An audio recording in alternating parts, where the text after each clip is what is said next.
एक गर्मी की सुबह व्हाइट मियो जंगल में घूम रही थी कि अचानक उसने देखा कि एक मरगा अपना घोंसला ढूंढ रहा होता है। व्हाइट मियो उसे प्यार से उठाती है और प्यार से आराम से अपने घोंसले में छोड़ती है।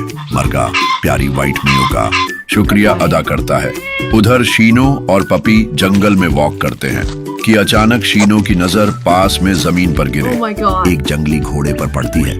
पपी और शीनो घोड़ी की मदद करते हैं। शीनो नरम पत्ते उठाता है और पपी पानी की बोतल भरता है। फिर दोनों घोड़े को खाना और पानी देते हैं। फिर जंगली घोड़ा शीनो को अपनी पीठ पर सवार करता है।